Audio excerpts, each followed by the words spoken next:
Hi everyone, my name is Mason and I work for Comet Backup here in New Zealand. Welcome along to another Technical Highlights webinar. So during these webinars, I talk for about half an hour on some Comet topics. There is a Comet technical webinar every month. Used to be every fortnight, alternating between an introductory webinar for new users or a more in-depth one for me, but we're changing up the schedule a bit this year because as well as my technical webinars every month, there is now also a live discussion every Friday with my colleague Nicholas, where you can join in for office hours. And ask any question you like. And I'll still be broadcasting live here every month, talking about new Comet features, best practice tips, and IT industry news. By my account, this is episode 13. On the webinar platform, you can sign up for notifications about when we go live, and I'm coming to you live today. It's 9 a.m. here in New Zealand. So if you're viewing this live on our webinar platform, you'll see on the right-hand side of the screen, there is a chat widget. So feel free to pop in any questions you have. They'll be sent privately to me, and then at the end of my presentation, I have a few minutes to answer any questions. So anything that springs to mind, any clarifications, anything you want to answer, just write it in. I'll do my best to answer it at the end. We are aiming for half an hour only, with some time at the end for questions. I know all of our Comet partners, IT companies, MSPs, you're all very busy people. I really appreciate you taking time out of your day to catch up on the latest Comet Backup news with me, so I won't waste any time, except, of course, my intro is about the same as it always is, so I don't know if that counts as wasting time, but I'll try and make up for that. After the live presentation, this webinar will be uploaded to our YouTube channel, so that's another way you can catch up. Can't take live questions on YouTube, so that's a special benefit for being able to make the time slot, but of course questions are welcome anytime in the support tickets. So I do these every month, but over the New Year's period and all, it's actually been about 3 months since my last presentation. So back in November last year, I talked about lots of major new changes that we had made in Comet at the time. I talked about automatic ICO and ICNS file format conversion, how Comet can now produce the necessary image icon files automatically. So this is for when you're rebranding the desktop app.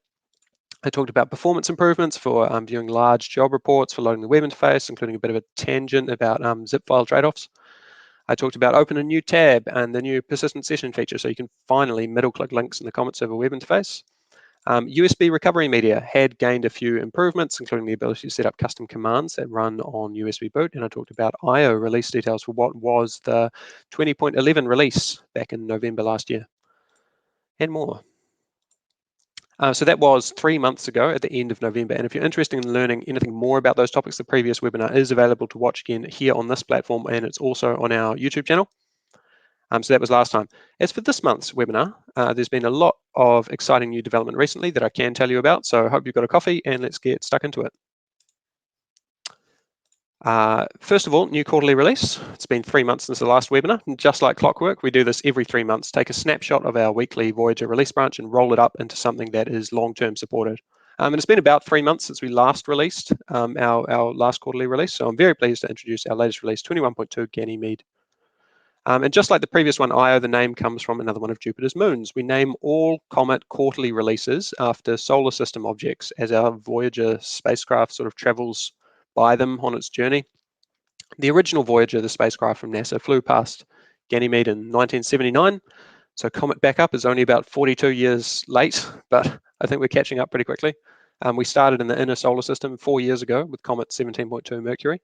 It's just continued outwards from there. So often you'll need some new thing from Voyager, but every 3 months you sort of have a brand new opportunity to step off the weekly Voyager ride and settle down for a bit with a quarterly release series.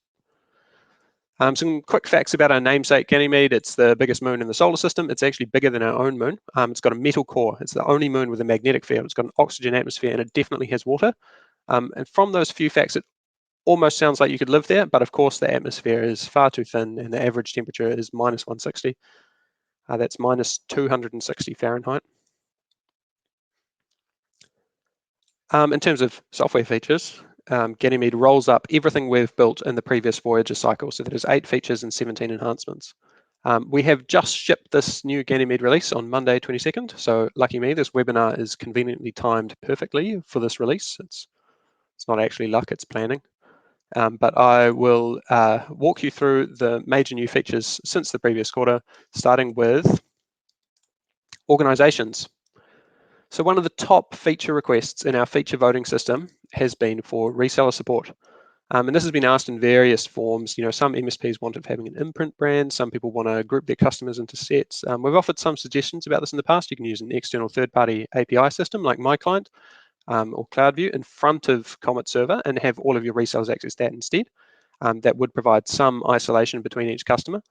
Or the other thing we've suggested is to run multiple Comet servers with auth role only. All accessing your shared storage role infrastructure. And that's been part of Comet's design since day one.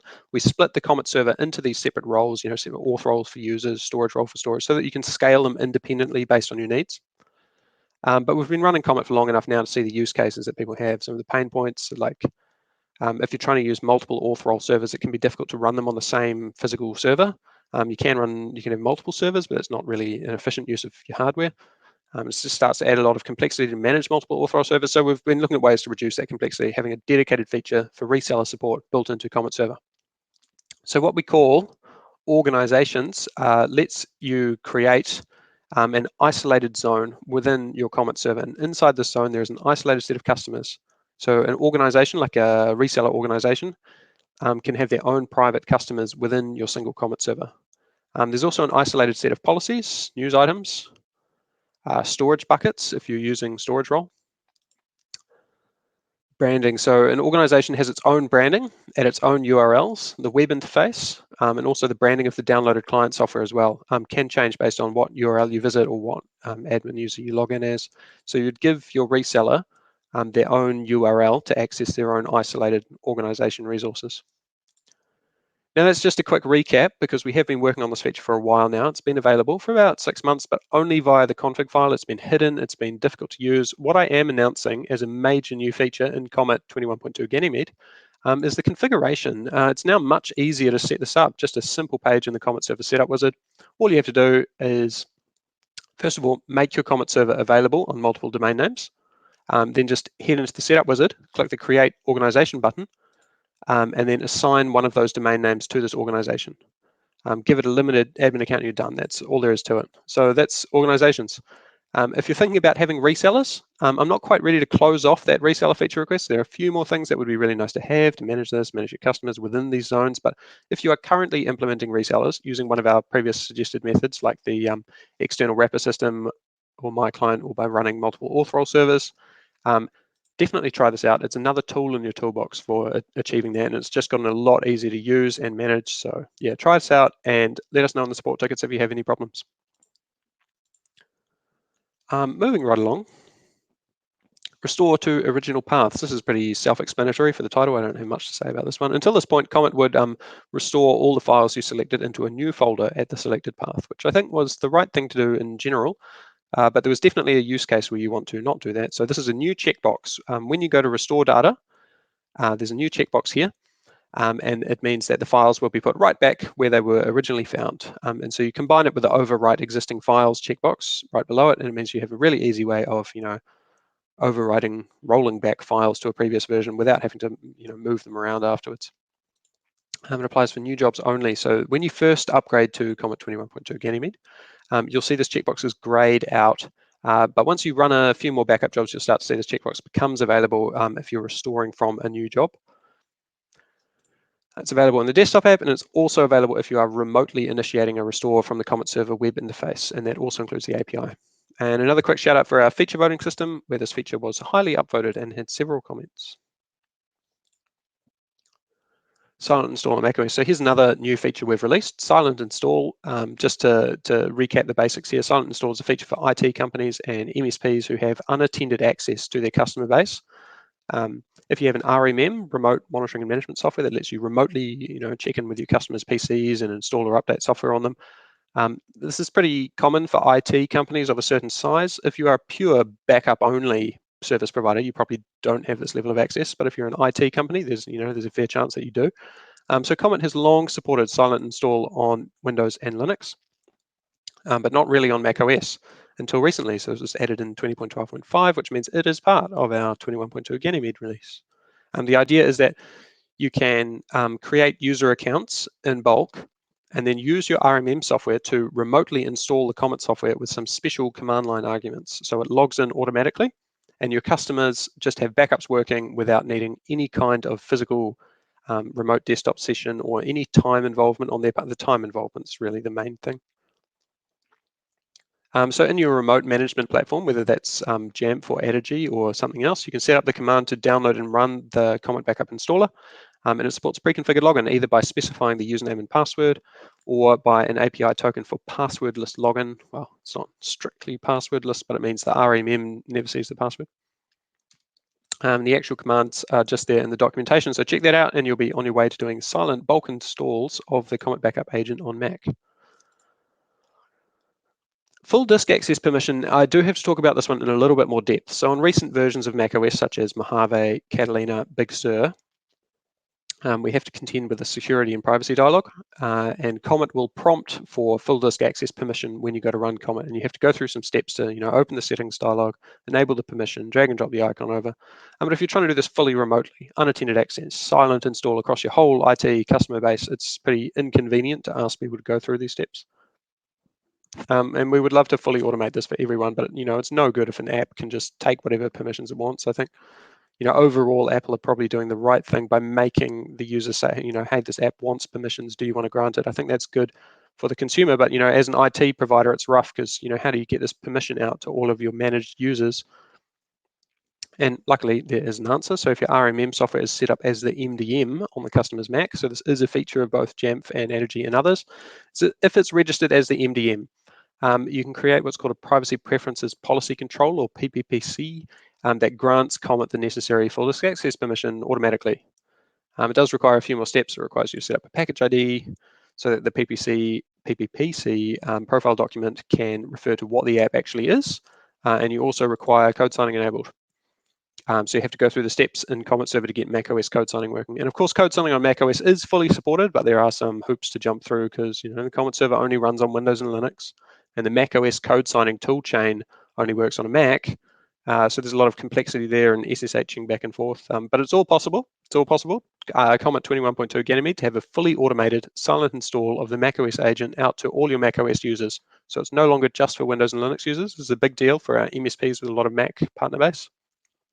But there are a lot of moving parts to this feature, so feel free to raise a support ticket if you need any assistance with the process.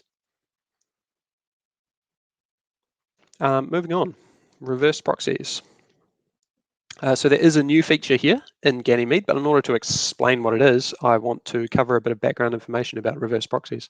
So when you have a server in the cloud, let's just say this green box here is your server. Maybe it's a physical server in a data center, maybe it's a VPS, maybe it's an EC2 on Amazon or wherever, but it's probably only got one public IP address. IPv4 addresses ran out. They used to hand them out like candy, but they don't anymore. If you want to use this server for multiple things, maybe it's hosting a WordPress website and another website, a Magento e-commerce store, your personal Nextcloud web app, and also Comet Server. How do you get all of these sites and apps to work together when you only have one IP address? One option is to put them all on different ports, but then HTTPS is a bit difficult since Let's Encrypt will only give you a free SSL certificate on port 443. So how do you get all of these sites and apps to share a single port? With only one IP address, you've only got one port 443 to go around. The answer to that is what's called a reverse proxy. That is a separate piece of software that you can install that takes the port 443, handles the SSL certificates, takes all inbound traffic, and funnels that HTTP request back to your backend applications. The applications themselves are configured to only listen on localhost 127.0.0.1 on some random port. The port doesn't matter because from the outside world, it all looks like port 443 coming in. And the reverse proxy here will inspect the request and make sure it gets handed off to the correct application. And this is cool, and you can do it today with free software such as Nginx, HA Proxy, Traefik, Apache, and many others. Works great. And there are just a couple things you have to watch out for when you do this. Not too many. File upload size limits. So the reverse proxy has its own opinions on how big a request should be. This is somewhat understandable since it's, it has to carry all that traffic. But Comet is a backup server, and especially if you're using storage role, and if this Comet server is hosting the data, then there are going to be some big uploads. You need to make sure that the reverse proxy is not putting any small upload size limits in place. Buffering and timeouts, so likewise, the proxy can drop the request if it takes too long. That's no good for Comet, especially if large uploads involved. Well, maybe it's, maybe it is a good thing, but the common problem is that the default timeouts are pretty low. And buffering can also hang the request until it's mostly loaded, which reduces the responsiveness for some things like the live connection, which is how Comet Backup can communicate instantly with Comet Server. The live connection needs to be unbuffered so that messages go through properly. Live connection is also a WebSocket, so that needs to be especially communicated to the reverse proxy since it's a special kind of HTTP request, not the normal kind. And this depends on exactly what software you're using, like Trafic supports WebSockets automatically, but Nginx requires a little special configuration for them. So these 3 points are easily solved. Just be aware that they are potential problems. We've got example configuration in our documentation for most of these products to help set you on the right path. IP allow listing. So the actual problem I wanted to talk about was to do with IP allow listing, also known as IP whitelisting. Comet Server has an IP allow list feature where you can go into the config file and say my admin user account can only be accessed from 43.65. Whatever your home or office IP address is. And that is a useful security feature. But when you're behind a reverse proxy, suddenly from Comet Server's point of view, all it can see is that the request is coming from Nginx on the same PC. So the IP just looks like localhost from 127.0.0.1. So suddenly this IP allow list feature is pretty useless because everyone's IP address all looks the same. If you want to keep using it as a security feature, you need a little bit more. You need the reverse proxy to tell you what the request's real IP was, and then it can come through this connection here to the actual Comet Server process. And there is a standard way of communicating that called X forwarded for, but you can't just trust that because if you're out there on the public internet and someone says, oh, I'm definitely being X forwarded for some other IP address, you can totally trust me. Maybe it can bypass your IP blocks. That would be bad. So Comet does not trust X forwarded for by default, but you do need it in this situation. So in Comet 21.2 Ganymede, we added a feature to optionally trust it. So if you go through the reverse proxy documentation in our docs, you'll see all the guides on how to solve these first 3 problems, and now also this 4th problem. A guide to how to turn on this option that tell Comet that yes, we are behind a reverse proxy, we are going to trust this information. And correspondingly, you'll want the reverse proxy that is touching the internet directly to not trust that header so that it can't be used to bypass an IP restriction. Also in 21.2 Ganymede, I've sped through most of the major changes. I want to spend a few minutes at most talking about some of the other smaller features in our latest release. Advanced email settings in the client app. So inside the desktop app, your customers can click the settings button, click the account settings, and see their email addresses that are set up to get email reports. And this has always been there, but it was pretty rudimentary. It was just a comma-separated list of email addresses. Whereas in the Comet Server web interface, as an admin, you had this really in-depth email report builder. We've brought that feature down to the desktop app. So now you have all the same options and the same control when setting up email reports, and it supports all the advanced filtering, querying, and or not, and grouped operators. Instant report, scheduled summary, table reports, everything's in there now, so it gives the customer a bit more ease of use about seeing exactly what reports they're getting. Static locations for spanned. So Comet has quite a lot of different storage options, S3, Backblaze, Wasabi, SFTP, and so on. We have some quite basic requirements of a storage platform. We have to be able to put files there and get them back again. Other than that, we don't have many deeper requirements of the storage platform. So one of the storage options in Comet is called spanned, and when you use it, it means the data is spread out across multiple other locations. So say you're spanning data between 2 local hard drives in the screenshot here. And when Comet goes to save some data in the storage vault, the spanned layer will choose to place that file on one drive or the other drive based on a few rules, free disk space, things like that. And then when Comet goes to get the file back, it quickly checks both disks, finds the file on one of them, and so that's how storage and retrieval works. Because Comet is storing new files on either drive, it is always looking at both drives to find the files again. This has some cool properties. It means you can move files between drives to rebalance them just in, at any moment, even while Comet is running, because it's going to look at both drives. It's going to find it on one of them. It'll be fine. And it also means it's easy to add additional drives to a span if you need to grow your available space. It does have the downside that a little bit of performance is lost because of this having to check all the drives. So if you are willing to give up those rebalancing properties, you can use this new feature called static locations in the drop down at the bottom there. And if this feature is enabled, Comet changes its placement method. Instead of picking a drive based on free space, Every file gets designated a drive slot based on a hash of the file name. So one file always goes to the same drive, and then Comet always goes directly to the target drive. It puts files exactly on that drive, and it picks them up exactly from that drive. And that can gain a bit of performance because you're not checking both drives to find files again.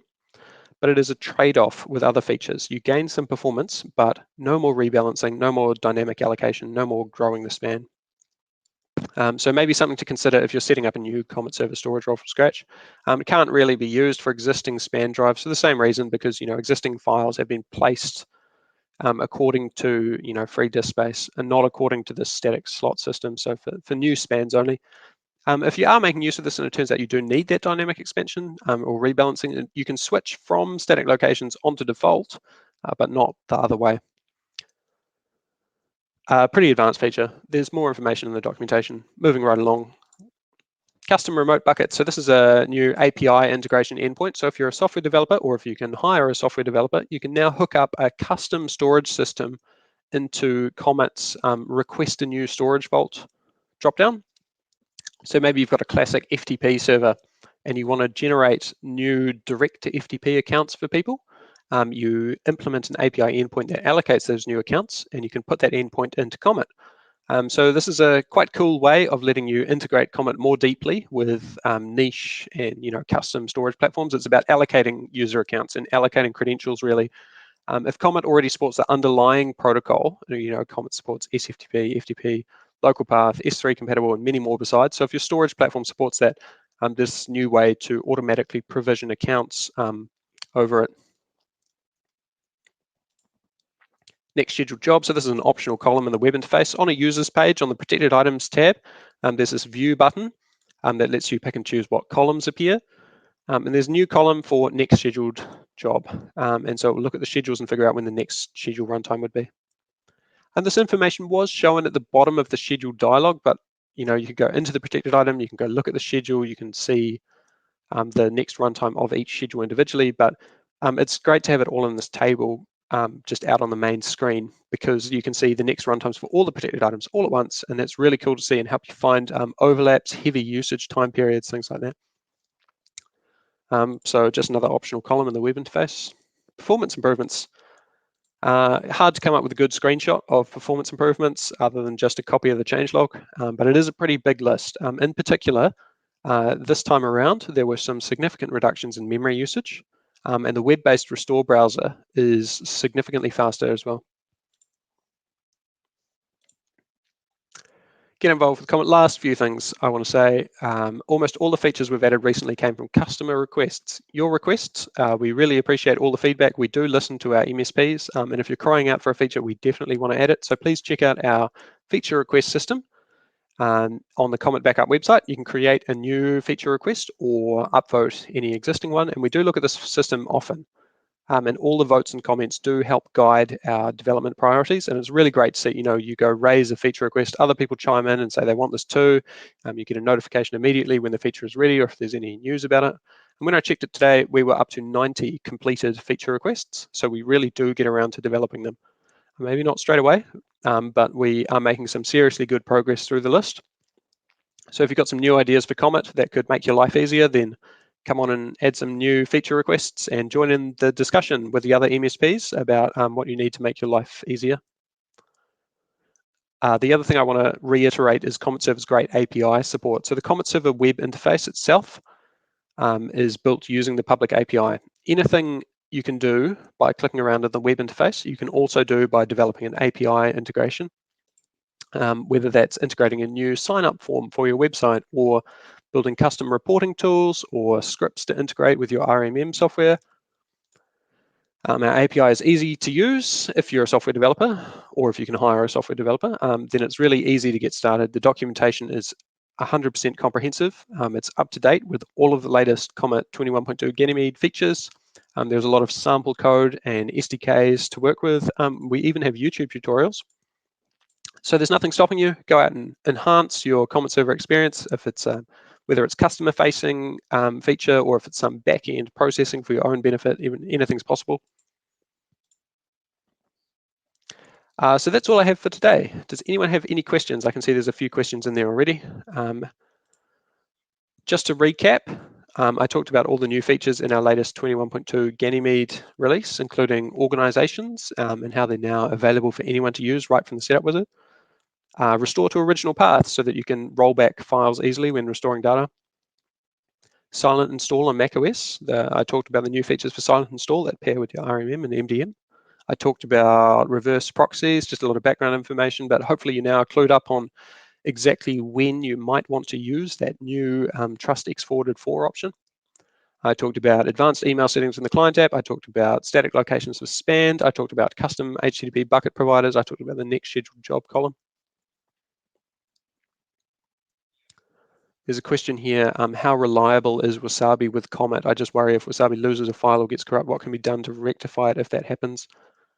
Comet doesn't add redundancy per se to the storage platform. We assume the storage platform is 100% reliable, and if you are building your own storage, when you'd normally use RAID or something to avoid, or ZFS scrubbing checksums, something to avoid this problem. And Wasabi has very high reliability of durable storage, except for the occasional downtime, which solves itself after time. The issue is if Wasabi loses a file or gets corrupt, what can be done to rectify it if that happens? So we do have a quite robust repair mechanism. So you'll lose data, but you won't lose that much data. It's very easy to identify exactly what gets lost, and we have very clear and detailed repair steps to recover from the situation. Because Comet is obviously a deduplicating storage platform, depending on what file you lose, if that file is shared between a lot of snapshots, then the many snapshots might become unrecoverable. But yeah, there's very clear steps to recover from that situation. So nothing to worry about, and our support team can absolutely guide you through the process. If you are worried about it, I would suggest enabling replication or some other process to mirror your Wasabi account to another platform. But I think realistically, it's quite safe to rely on Wasabi's.